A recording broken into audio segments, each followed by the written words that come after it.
Good morning विद्यार्थियों। कक्षा 12 में जेनेटिक इंजीनियरिंग चल रहा है और डीएनए रिकॉम्बिनेंट टेक्नोलॉजी के बारे में हम पढ़ रहे हैं और आज हम जानेंगे वेक्टर के बारे में। पिछली क्लास में मैंने आपको सिलेक्शन ऑफ क्लोनिंग वेक्टर के बारे में बताया था और ये कंडीशन बताई थी कि कौन कौन सी एक वाहक में विशेषताएं होनी चाहिए जिससे कि वो आगे रिकॉम्बिनेंट डीएनए बनाने के लिए उपयोगी सिद्ध हो सके। तो जिसमें पहले मैंने बताया कि यह होस्ट कोशिका में रेप्लिकेशन के लिए फ्री होना चाहिए, स्वतंत्र होना चाहिए और होस्ट कोशिका में आसानी से प्रवेश कर सके और आसानी से अलग हो सके। इसी तरह से जो वाहक है उसमें कुछ विशिष्ट प्रतिबंध स्थल होने चाहिए जिनको रेस्ट्रिक्शन एंडोन्यूक्लियस एंजाइम द्वारा तोड़ा जा सके। इसी तरह से एक मार्कर साइट भी इसके अंदर होनी चाहिए जिससे कि रूपांतरित कोशिका से जो मुख्य कोशिका है होस्ट कोशिका उसको पहचाना जा सके। और रूपांतरण वह एक प्रक्रिया मानी जाती है जिसमें एक डीएनए खंड को कोशी जीवाणु में प्रविष्ट करवाया जाता है। रूपांतरण सरल और दक्ष होना चाहिए इसके द्वारा और वांछित विजातीय डीएनए की अभिव्यक्ति के लिए वाहक में प्रमोटर ऑपरेटर जैसे नियामक भी होने चाहिए। तो आज हम जानेंगे प्लाज्मिड के बारे में। जो वेक्टर हैं उनके प्रकार हम देख लेते हैं। पहला जो है वो है प्लाज्मिड। देखिए प्लाज्मिड जो है उसको 1952 में सबसे पहले लेडरबर्ग ने जीवाणु कोशिका में अतिरिक्त गुणसूत्र के रूप में इसे देखा था। तो सबसे पहले किसने? लेडरबर्ग ने 1952 में लेडरबर्ग ने सबसे पहले जीवाणु में या जीवाणु कोशिका में अतिरिक्त गुणसूत्रीय संरचना का अवलोकन किया। ठीक है, अवलोकन किसने किया? सबसे पहले लेडरबर्ग ने किया था। ठीक है, कब? जीवाणु कोशिका में 1952 में। और देखिए ये जीवाणु कोशिका में गुणसूत्र के अतिरिक्त पाए जाते हैं। ठीक है, यह मुख्य गुणसूत्र के अतिरिक्त यानी कि अलावा यह मुख्य गुणसूत्र के अतिरिक्त गुणसूत्रीय संरचना है। प्लाज्मिड क्या है? मुख्य गुणसूत्र के अलावा एक अन्य गुणसूत्र होता है। जैसे ये बैक्टीरियल कोशिका है तो इस बैक्टीरियल कोशिका में ये इसका जो मुख्य डीएनए है वो है और इसके अलावा एक और जो है इसके अंदर वर्ताकार डीएनए होता है। ठीक है, इस तरह का। तो इसको हम क्या कहते हैं? प्लाज्मिड कहते हैं। ठीक है, ये मुख्य गुणसूत्र है।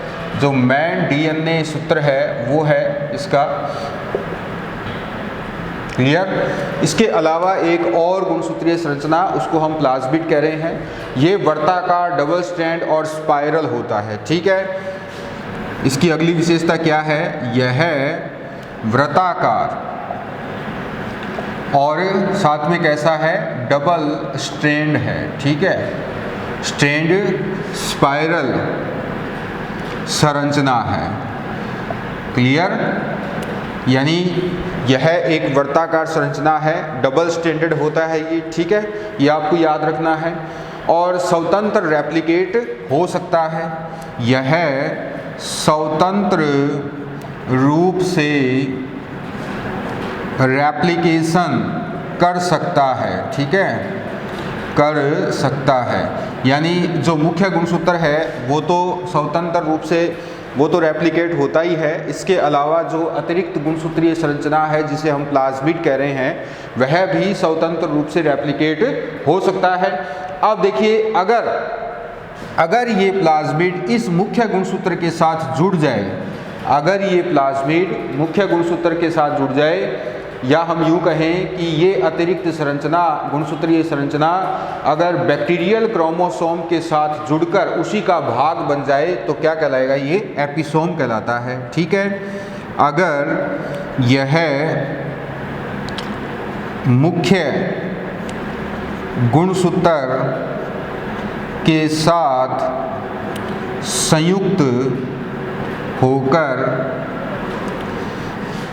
उसी का भाग बन जाए तो क्या कहलाएगा? तो एपिसोम कहलाता है। ठीक है, तो एपिसोम कहलाता है। यानी अगर हम ये कहें कि ये फ्री, अगर अकेले ही ये स्वतंत्र रूप से रेप्लिकेट हो तब तो ये क्या कहलाएगा? तब तो ये प्लाज्मिड कहलाएगा। अगर ये इसके साथ संयुक्त हो जाए, इसके साथ मुख्य गुणसूत्र के साथ संयुक्त हो जाए, तब जो संरचना बनेगी तब हम उसको क्या कहते हैं? एपिसोम कहते हैं। और एपिसोम फिर रेप्लिकेट होता है। ठीक है, अब देखिए एक अगली और इम्पोर्टेंट बात ये है कि यह जीवाणु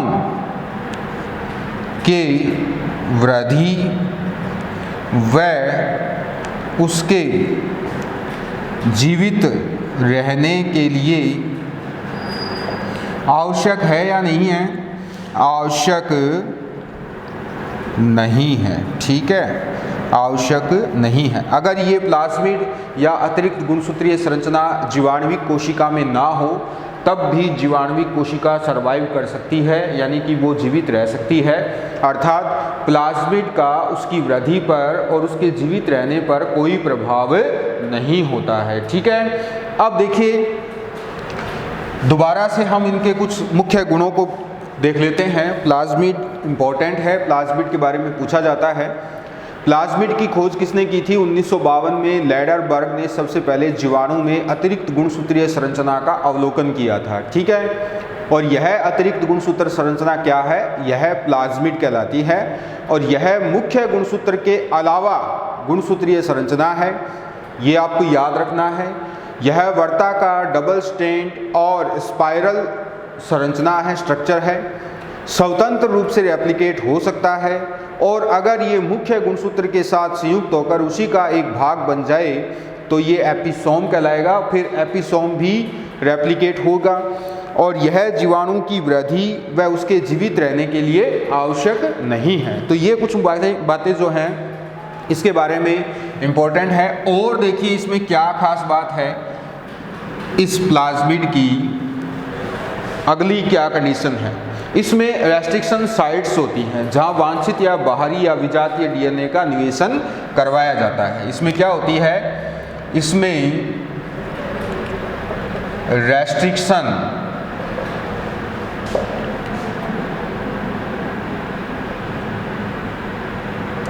साइट्स होती हैं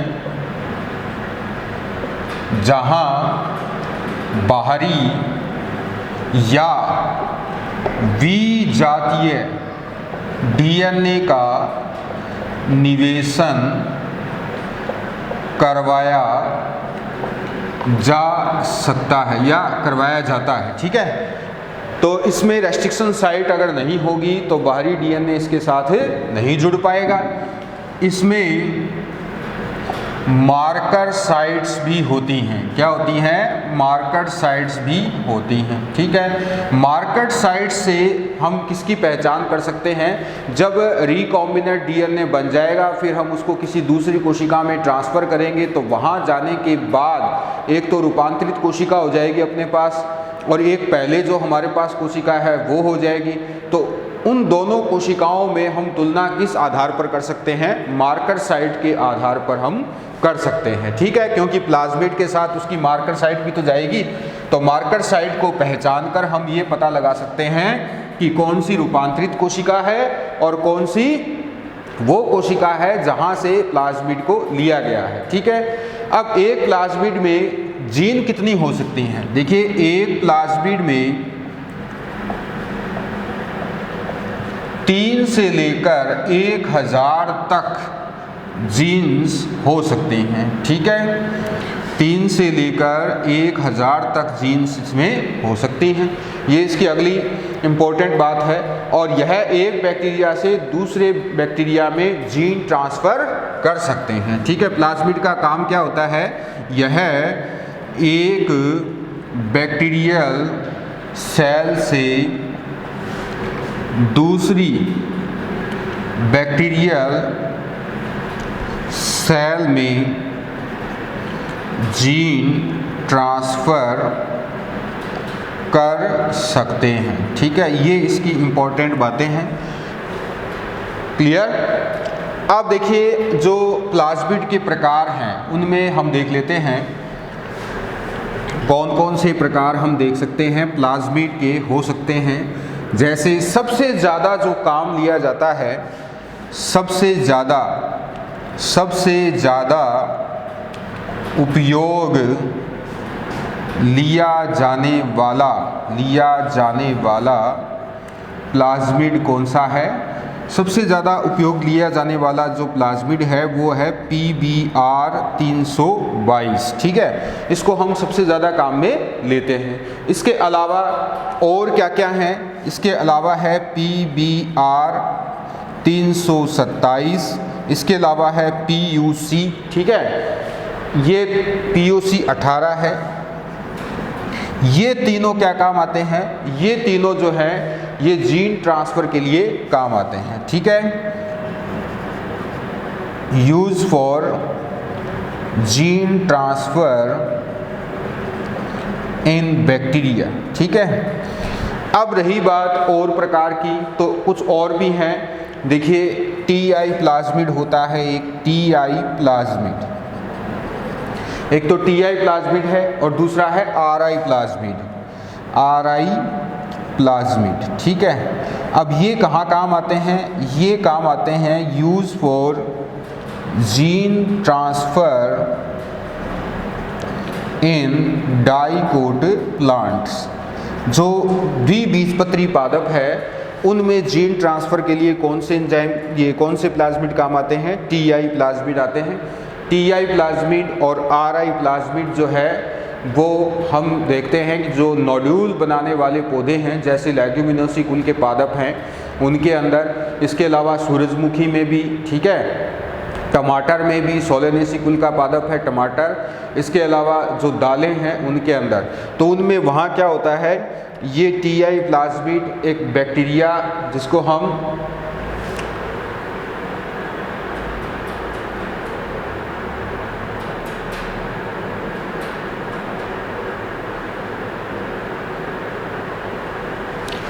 इसको हम किससे प्राप्त करते हैं? इसको हम प्राप्त करते हैं एग्रोबैक्टीरियम ट्यूबिफेसियंस से, जो कि एक बैक्टीरिया की जाति है। इसके अंदर ये TI प्लाज्मिड होता है और वहाँ पर इसी प्लाज्मिड की वजह से नोड्यूल का निर्माण होता है। तो सबसे ज़्यादा प्रयोग किया जाने वाला प्लाज्मिड कौन सा है? वो है PBr 322। तो देखिए मैंने आपको बताया कि प्लाज्मिड में क्या विशेषता है। प्लाज्मिड लेडरबर्ग ने खोजा था अतिरिक्त गुणसूत्रीय संरचना के रूप में, जीवाणु कोशिका में ये पाया जाता है, वर्ताकार, डबल स्टैंड और स्पाइरल होता है, स्वतंत्र रूप से रेप्लिकेट हो सकता है, तब तो इसे कहते हैं प्लाज्मिड। और अगर ये मुख्य गुणसूत्र के साथ जुड़कर उसी का भाग बनकर फिर रेप्लिकेट हो तो फिर इसे हम कहते हैं एपिसोम। इसके अंदर रेस्ट्रिक्शन साइट होती हैं जहाँ पर विजातीय DNA का निवेश करवाया जाता है। इसके अलावा इसमें मार्कर साइट होती हैं जिससे कि रूपांतरित कोशिका से आसानी से जो अरूपांतरित कोशिका है उसको पहचाना जा सकता है। एक प्लाज्मिड में 3 से 1000 तक जीनें हो सकती हैं और ये प्लाज्मिड काम क्या करते हैं? ये जीन ट्रांसफ़र का काम करते हैं बैक्टीरियल कोशिका में। इसके अलावा कुछ पादपों में भी ये जीन ट्रांसफ़र का काम करते हैं। ठीक है, अब देखिए हम इसकी जो संरचना है उसके बारे में देख लेते हैं। तो जो TI प्लाज्मिड है कुछ इस तरह का होता है। इसके अंदर देखिए ये पहली बात तो ये कि वर्ताकार संरचना है और इसके अंदर 2 साइट होती हैं, एक तो एम्पिसिलिन रेजिस्टेंस और दूसरी टेट्रासाइक्लिन। ठीक है, 2 साइट कौन सी होती है? एक तो होती है एम्पिसिलिन और दूसरी होती है, जैसे एक तो ये हो गई, ठीक है, क्लियर, ये तो हो गई AMPR, इसे हम कहते हैं एम्पिसिलिन रेजिस्टेंस। ठीक है, ये साइट है। और इसके अलावा जो दूसरी है वो है टेट्रासाइक्लिन। ये वाली जो है इसको हम TETR कहते हैं, इसको हम कहते हैं टेट्रासाइक्लिन रेजिस्टेंट। ठीक है,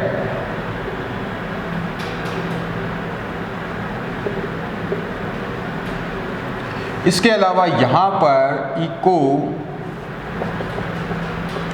आर फर्स्ट की प्रतिक्रिया होती है, यानी कि एंडो न्यूक्लियस एंजाइम है, रेस्ट्रिक्शन एंडो न्यूक्लियस एंजाइम। ये क्या करता है, इस जगह विजातीय जो डीएनए है उस विजातीय डीएनए को इस TETR व AMPR जीन के बीच रेस्ट्रिक्शन एंजाइम की सहायता से समाकलित कर दिया जाता है। यानी कि यहाँ से ये जो एंजाइम है, ये एंजाइम यहाँ से इसको क्या कर देता है, ब्रेक कर देता है। ठीक है, इस प्लाज्मिड को ब्रेक कर देगा, फिर यहाँ पर समाकलित करवाया जाएगा किसको, विजातीय डीएनए को। ठीक है, इसके अलावा इसके अंदर एक ऑर्गन ऑफ रेप्लिकेशन साइट होती है। ये वाली जो साइट है इसको हम क्या कहते हैं, ORI कहते हैं। ठीक है, ORI, इसको हम ऑर्गन ऑफ रेप्लिकेशन कहते हैं। ठीक है, इस प्रकार से एक साइट ये भी होती है इसके अंदर, इसको हम कहते हैं एस सेकेंड क्लियर, और ये है PVU डबल। ठीक है, इस प्रकार से इसके अंदर इसकी संरचना हम देख सकते हैं।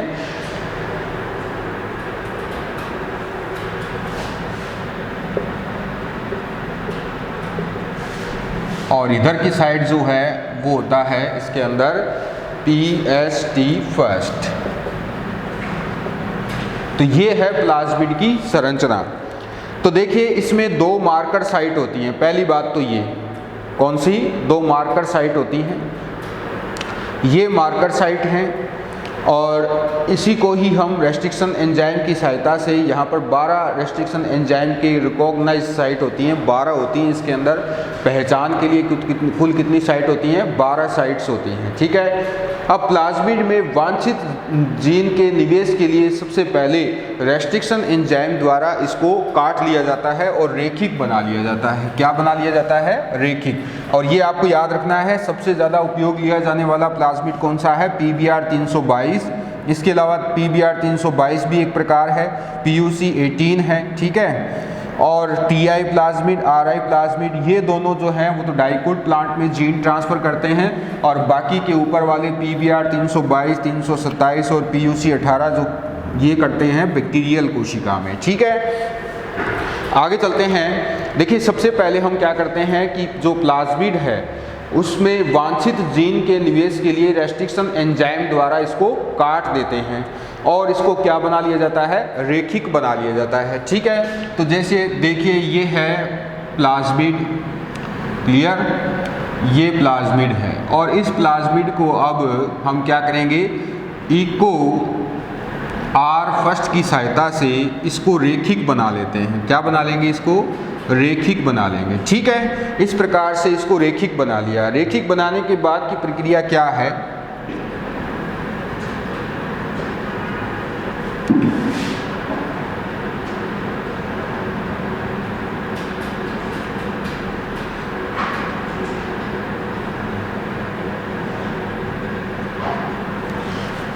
तो इस प्रकार से इसको हमने क्या कर लिया, रेखिक बना लिया है। अब देखिए इसके अंदर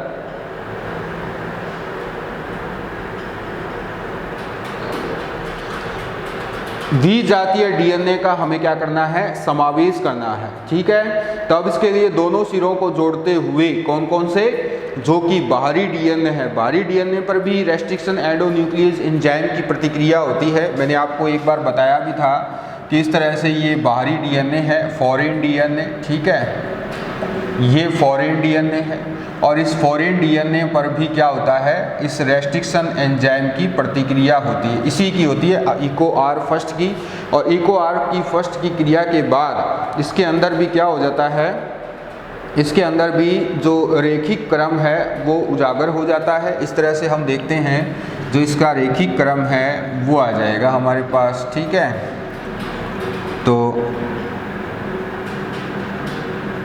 इस प्रकार से TAA, और इस उधर की साइड देखेंगे हम TAA इधर आ जाएगा ऊपर की ओर TAA। ठीक है, इस प्रकार से ये इसके अंदर हम देख लेते हैं।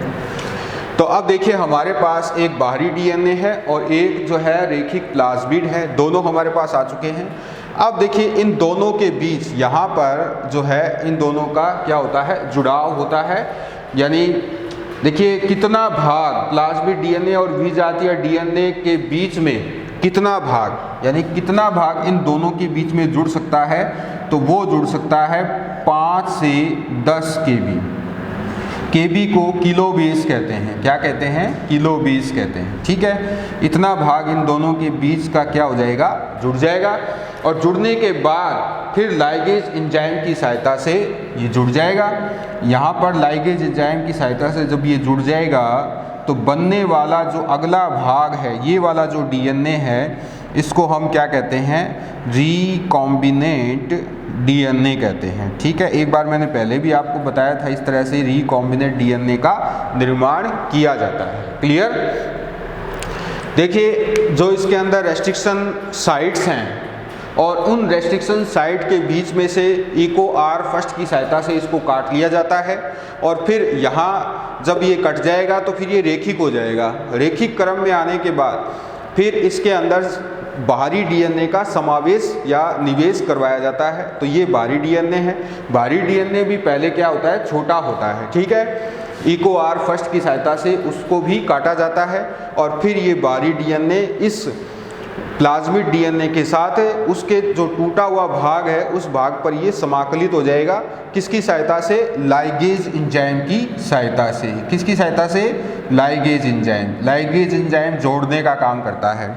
और जब दोनों मिल जाएंगे, यानी प्लाज्मिड और ये फॉरेन डीएनए जब दोनों मिल जाएंगे, तब जो संरचना बनेगी, यानी जो डीएनए बनेगा, उसको हम क्या कहते हैं, रिकॉम्बिनेट प्लाज्मिड या रिकॉम्बिनेट डीएनए कहते हैं। ठीक है, अब द्विगुणन की स्थिति के अनुसार अतिरिक्त गुणसूत्रीय संरचना को मैंने आपको बताया था कि अगर मल्टीप्लिकेशन ये फ्री रूप से करता है तो प्लाज्मिड कहलाएगा। अगर ये मुख्य गुणसूत्र के साथ जुड़कर फिर ये रेप्लिकेट होगा तो ये एपिसोम कहलाता है। तो इस प्रकार से हमने देखा प्लाज्मिड को। अब आगे चलते हैं बैक्टीरियोफेज के बारे में। बैक्टीरियोफेज नंबर 2 जो है वो कहलाता है बैक्टीरियोफेज। बैक्टीरियोफेज को प्लाज्मिड से ज़्यादा वरीयता दी जाती है। किस लिए, डीएनए ट्रांसफर या जीन ट्रांसफर के लिए। ठीक है, क्यों दी जाती है, क्योंकि पहली बात तो ये कि जो बैक्टीरियोफेज है वो रेखिक क्रम में होता है। कैसे क्रम में होता है, यानी रेखीय होता है। नंबर 2 है बैक्टीरियोफेज। तो बैक्टीरियोफेज में जैसे लैम्डा फेज है, इसके अलावा और जैसे है M13, ये काम में लिए जाते हैं। सबसे ज़्यादा लैम्डा फेज का उपयोग किया जाता है। तो वे वायरस जो जीवाणु को संक्रमित करते हैं वो क्या कहलाते हैं, वे वायरस जो जीवाणु का भक्षण करते हैं या जीवाणु को संक्रमित करते हैं, क्या कहलाते हैं, बैक्टीरियोफेज कहलाते हैं। पहली बात तो ये, ठीक है, ये आपको याद रखना है। बैक्टीरियोफेज किसे कहते हैं, ऐसे वायरस जो कि जीवाणु का भक्षण करते हैं या जीवाणु पर संक्रमित या संक्रमण करते हैं, उनको हम कहते हैं बैक्टीरियोफेज। अब देखिए प्लाज्मिड की तुलना में जीवाणुभोजी एक बेहतर वाहक है। ये भी आपको याद रखना है कि प्लाज्मिड की तुलना में यह बेहतर वाहक है। अगर दो हमारे पास वेक्टर हैं, प्लाज्मिड और बैक्टीरियोफेज, तो हम किसको वरीयता देते हैं, हम देते हैं बैक्टीरियोफेज को वरीयता। क्यों देते हैं, उसका कारण है। ठीक है, क्यों बेहतर है ये, इसका कारण क्या है, इसका कारण ये है कि इसमें बड़े डीएनए खंड की क्लोनिंग की जा सकती है। ठीक है, पहली बात तो ये कि इससे बड़े डीएनए खंड की क्लोनिंग की जा सकती है। हमने देखा था, जब अभी मैंने पीछे ही एक डायग्राम बनाया था तो मैंने आपको बताया था कि जब प्लाज्मिड में इस तरह से बाहरी डीएनए का निवेश किया जाता है तो बाहरी डीएनए का कितना भाग होना चाहिए, 5 से 10 केबी का होना चाहिए।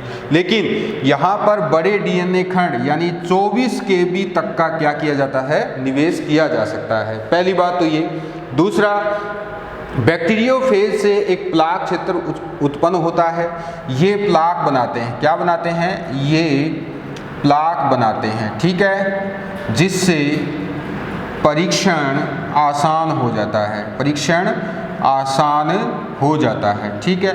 प्लाक का मतलब ये होता है कि जब हम इनको इन विट्रो देखते हैं तो जो बैक्टीरिया किसी कोशिका में जाएंगे तो वहाँ पर वो द्विगुणन करेंगे और द्विगुणन करने के बाद छोटी छोटी साइट्स ही बना देते हैं, उनको हम प्लाक कहते हैं, ठीक है। एक तरह से अपने साइन जो है वो छोड़ के चले जाते हैं। तीसरा, लैम्डा फेज बैक्टीरियोफेज जो कि ई कोलाई का जीवाणु खोजी है का महत्व वाहक के रूप में M30 से ज़्यादा होता है। जैसे लैम्डा फेज और M30 की बात कर लें, हम इन दोनों के बारे में देख लेते हैं। तो लैम्डा फेज किसका है? ये है ई कोलाई का संक्रमण वायरस है, यानी कि ये ई कोलाई को संक्रमित करता है, ई कोलाई का जीवाणु भोजी है, ठीक है। ई कोलाई का बैक्टीरियोफेज है ये। पहली बात तो ये। दूसरा, इसको M30 से ज़्यादा काम में क्यों लेते हैं? क्योंकि मैंने आपको बताया दो हैं, तो लैम्डा फेज को M30 से ज़्यादा उपयोग इसलिए लेते हैं क्योंकि डीएनए रेखीय और द्विकुंडलित होता है, ठीक है। इसका डीएनए कैसा होता है? रेखीय होता है, यानी रेखीय बनाना नहीं पड़ता, रेखीय पहले से ही होता है, रेखीय होता है और द्विकुंडलित होता है, यानी डबल स्टैंडर्ड होता है। प्लाज्मिड तो क्या था? वर्ताकार था, तो पहले उसको रेखी करना पड़ा था, लेकिन इसको रेखी करने की भी आवश्यकता नहीं होती है, ये पहले से ही क्या होता है? रेखीय होता है। और इसके अनावश्यक डीएनए वाले भाग को हटाया जा सकता है, इसके अनावश्यक डीएनए भाग को हटाया जा सकता है। अब हटाया क्यों जा सकता है? इसलिए हटाया जा सकता है ताकि बड़े आकार के बाहरी डीएनए का निवेश करवाया जा सके, ठीक है, ताकि बड़े आकार के बाहरी डीएनए का निवेश करवाया जा सके, ठीक है। तो ये इसके कुछ एडवांटेज हैं कि लैम्डा फेज एक तो रेखीय और द्विकुंडलित होता है, और लैम्डा फेज के अनावश्यक डीएनए भाग को हटाकर वाहक अणु का आकार छोटा कर लेंगे हम, लैम्डा फेज का आकार छोटा हो जाएगा, तो फिर बड़ा विजातीय डीएनए इसके साथ जोड़ा जा सकता है, ठीक है। अब आपको ये भी याद रखना है कि जो रेट्रोवायरस होते हैं, ये तो बैक्टीरियोफेज जो है वो तो एक प्लांट कोशिका की बात है। अगर एनिमल सेल में जीन ट्रांसफर कर सकते हैं, कौन है? रेट्रोवायरस, ठीक है, ये आपको याद रखना है। रेट्रोवायरस जो है वो एनिमल कोशिका में जीन ट्रांसफर के लिए उपयोगी होते हैं। तो बैक्टीरियोफेज जो है वो प्लाज्मिड से ज़्यादा कारगर होता है। लैम्डा फेज, M13 इसके प्रकार हैं, दो हम देख लेते हैं। वे वायरस जो जीवाणु को संक्रमित करते हैं बैक्टीरियोफेज कहलाते हैं। प्लाज्मिड की तुलना में बेहतर वाहक हैं। क्यों हैं? क्योंकि इससे बड़े डीएनए खंड की क्लोनिंग की जा सकती है। जैसा कि मैंने आपको बताया कि बैक्टीरियोफेज जो है वो रेखिक होता है, तो अगर उसके हम एक्स्ट्रा भाग को अगर हटा दें, काट दें रेस्ट्रिक्शन एंडोन्यूक्लियस एंजाइम की सहायता से, तो बड़े आकार का विजातीय डीएनए इसके साथ जोड़ा जा सकता है। साथ ही ये प्लाक भी बनाते हैं, जिससे कि हम परीक्षण आसानी से कर सकते हैं। लैम्डा फेज को M30 से ज़्यादा उपयोगी इसलिए माना जाता है क्योंकि एक तो ये ई कोलाई का बैक्टीरियोफेज है, दूसरा इसका डीएनए रेखीय द्विकुंडलित होता है, और इसमें आवश्यक डीएनए भाग को हटाकर बड़े आकार के विजातीय डीएनए का निवेश इसमें करवाया जा सकता है, ठीक है। तो एक और रहा इसमें कॉस्मिड वो, और उसके बाद हम insertion of desired gene in cloning vector, वांछित जीन का क्लोनिंग वाहक में किस प्रकार से निवेशन होता है उसके बारे में हम पढ़ेंगे अगली क्लास में कल। तो आज के लिए बस इतना ही। Thank you.